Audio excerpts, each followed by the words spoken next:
Welcome to the podcast, Amazing Tales from Off and On Connecticut's Beaten Path, and I'm your host, Mike Allen.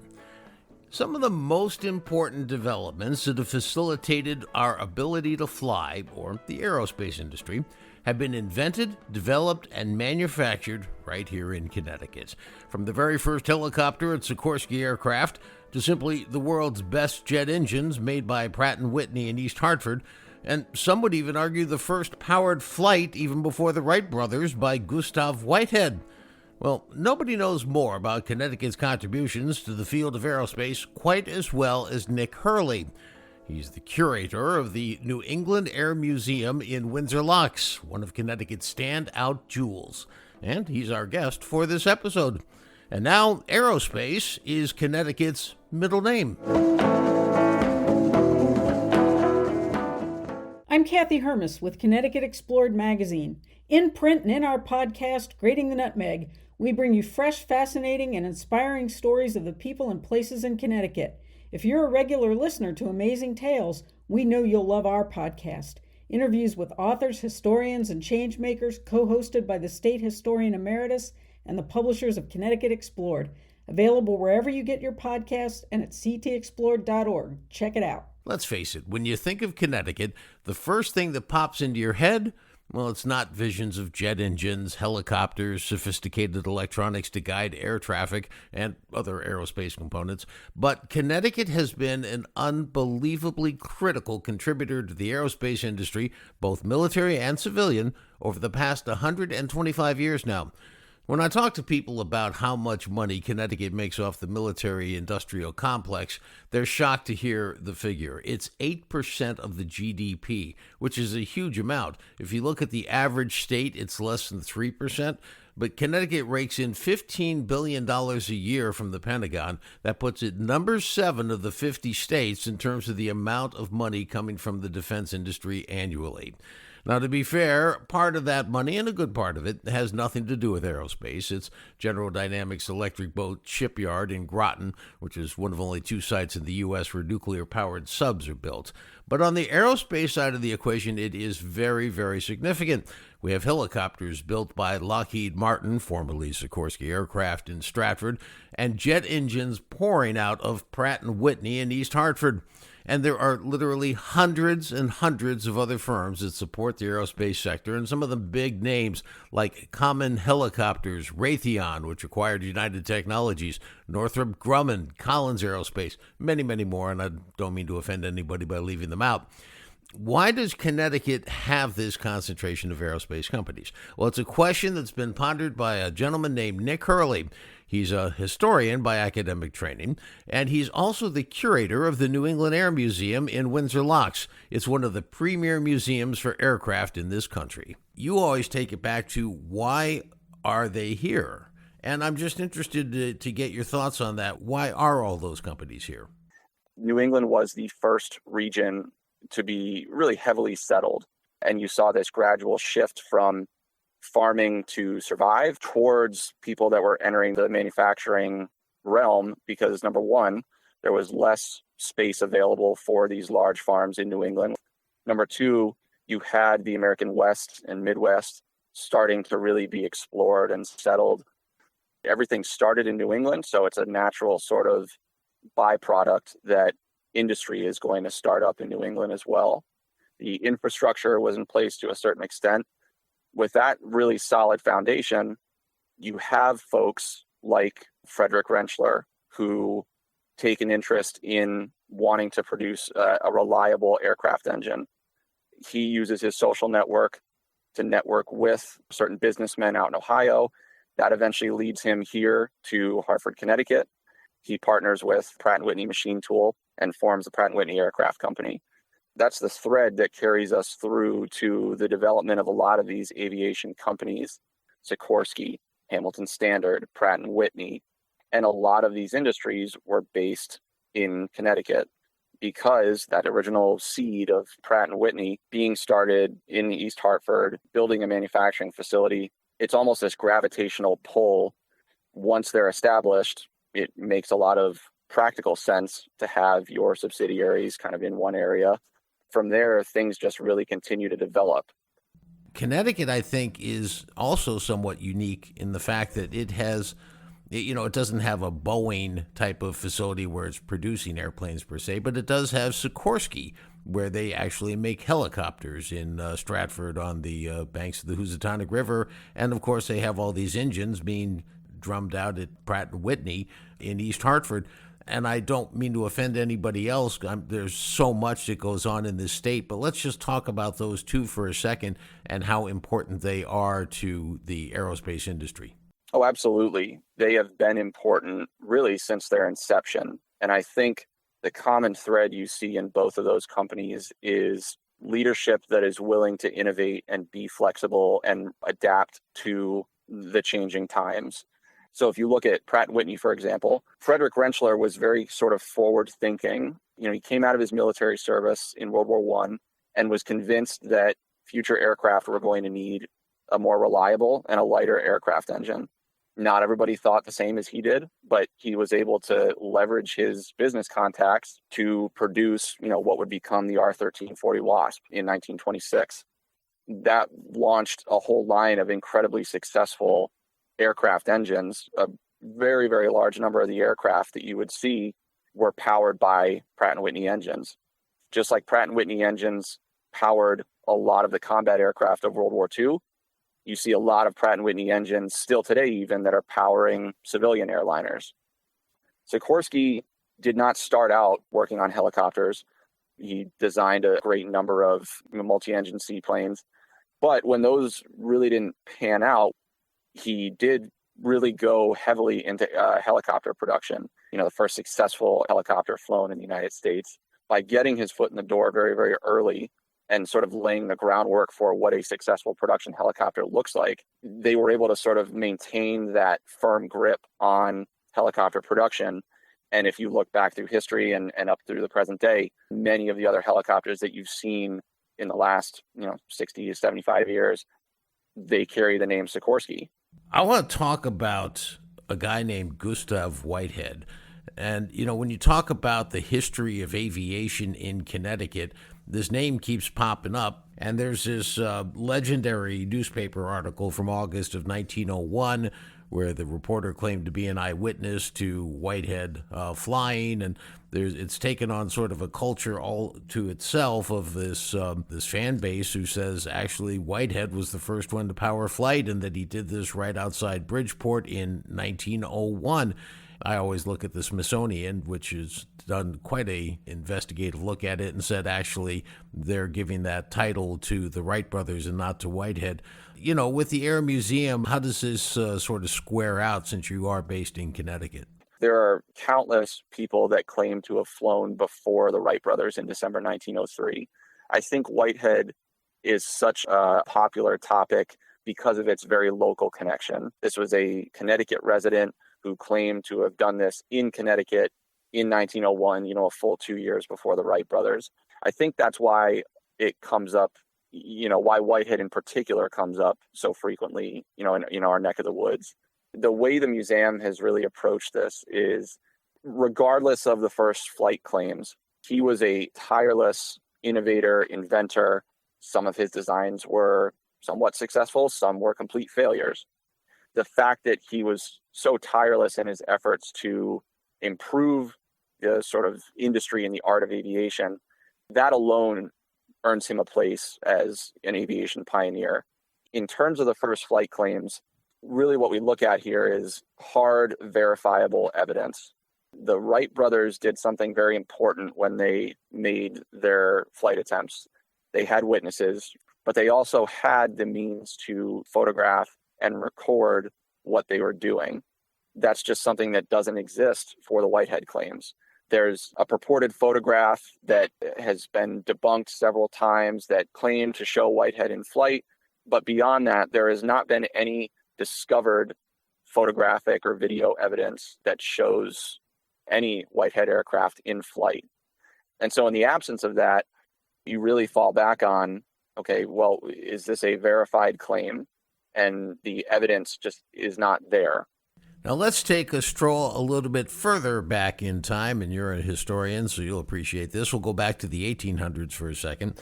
At that point in time, a gentleman named Silas Brooks was active in Connecticut, in the Midwest, a lot of different places. Kind of a showman. In fact, had worked with P.T. Barnum for a while. And he got involved in hot air ballooning almost by mistake. He was filling in one day for a guy who got ill at one of his shows and went on to make, I guess, 185 or 190 ascensions, they call them. And you have just a fascinating artifact at the museum, which is the actual gondola of his hot air balloon on display at the museum. Tell me what you know about the Silas Brooks story, because that's, if I'm got my facts straight, isn't that the oldest surviving aeronautical artifact in the United States? The claim that we make is that in terms of surviving aircraft, it is the oldest surviving aircraft in the United States. Some may debate the definition of aircraft, which, may or may not change that claim. But by a certain definition of aircraft, we consider this to be the oldest surviving aircraft in the United States. It dates to the 1870s. We're not sure exactly when, but it has been on display for many, many years now. And obviously, one of the centerpieces of our collection. Silas Brooks was a very interesting person, as you kind of noted already. The reason he has a place in our museum is because he is a Connecticut native. He's born in Plymouth. Although his exploits took him really all around the country, he did eventually find his way back to Connecticut and ended his life here.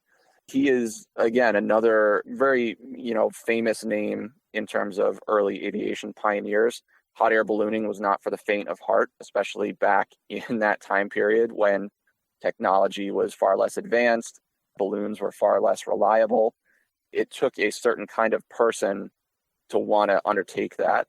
And yes, your story about, he was filling in for someone who was ill, made his first ascension. And from all accounts, that's really when he got hooked and things sort of took off from there.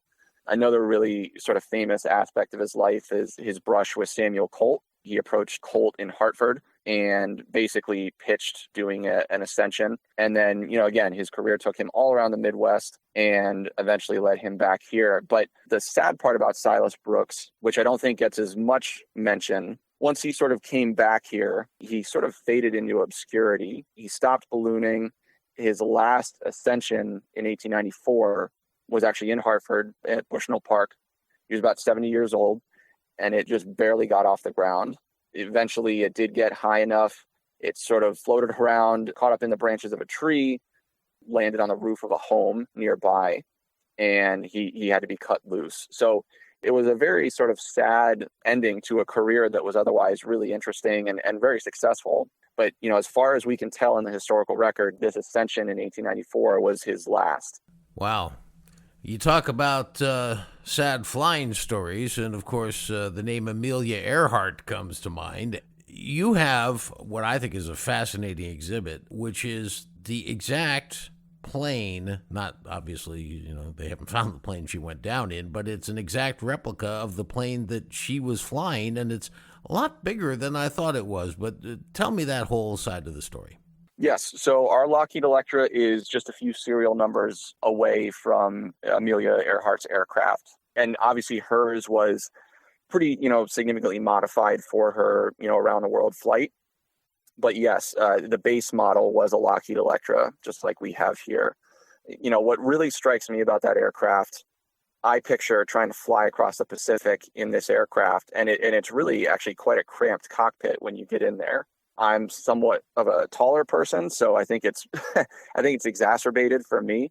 But even for someone of smaller stature, this was fairly state-of-the-art for the 1930s. But even so, thinking about being in the air for just hours and hours at a time in this kind of aircraft, it was not a pleasant experience. It was definitely a challenge. I think it gives you an appreciation of just what kind of people these early aviation pioneers were. You can read about them, you can learn about them, but if you can actually see some tangible evidence of what they had to experience, it does give you a new appreciation for what they did. Now, another female associated with flight and your museum is the actress Maureen O'Hara. and she is connected to the Excambian flying boat. And I won't say anything more. I'm just going to hand it over to you and tell us that story.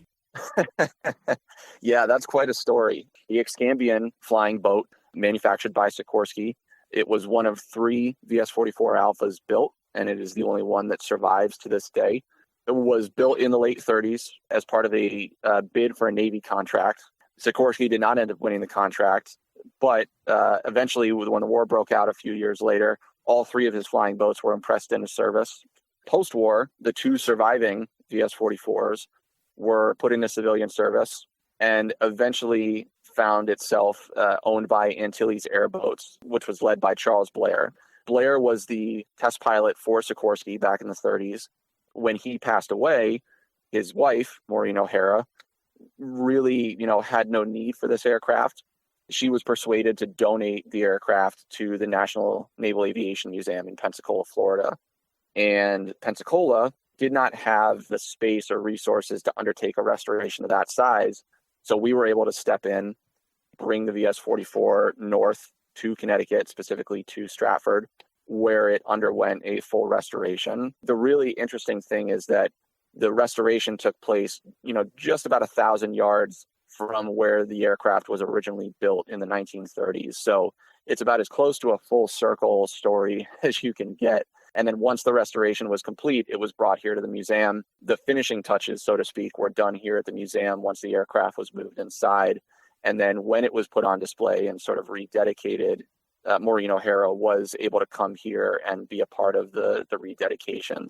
Now, I'm going to date myself, and no story about the museum would be complete without this side of it. But in 1979, I was a reporter, and I covered the F4 tornado that went through about 4 miles of Connecticut, but it just made a direct hit on the museum. And it's still, I'm sure, to those people who truly understand the value of those antique aircraft that got destroyed, I'm sure it still brings some tears to their eyes to look at the damage that tornado did. And yet you look at the museum today, it's bigger, it's better, the people bounce back. Just tell us that story. It's one of the most incredible stories I think we have, because there's really 2 parts to this story, right? There's the destruction that the tornado brought, but there's also the recovery, the fact that we were able to pull ourselves back from the brink. The tornado itself was really a freak occurrence, right? Tornadoes are not unheard of in Connecticut. There have been, around 100 since the beginning of recorded history here in Connecticut. But the fact that this one was so severe, there's, really only been 3 in Connecticut's history that have been that severe. And the fact that it occurred in October, which is not, typical tornado weather, really just from a meteorological perspective, this was a really unique weather event. And then couple that with the fact that this tornado did, as you said, really give the museum a direct hit. You can't really get much worse luck than that. The tornado itself was really only on the ground for around 8 minutes. It destroyed a good part of Pequannock, Windsor Locks, the Air Museum. It unfortunately killed 3 people. And there are a few aircraft in the collection today that are tornado survivors. The other really tangible legacy is our campus now as it sits. We moved to a 56-acre site that had nothing on it, no utilities, no buildings. We built our first hangar and opened it to the public exactly 2 years to the day after the tornado hit. That in and of itself was a huge achievement. But then beyond that, we've been able to expand our campus from 1 building to 6 and really build out our facility to really a world-class aircraft collection that is fairly well known in the aviation community. And we're going to end it on that note. It's a substantial understatement, especially after you've seen this truly remarkable museum in Windsor Locks.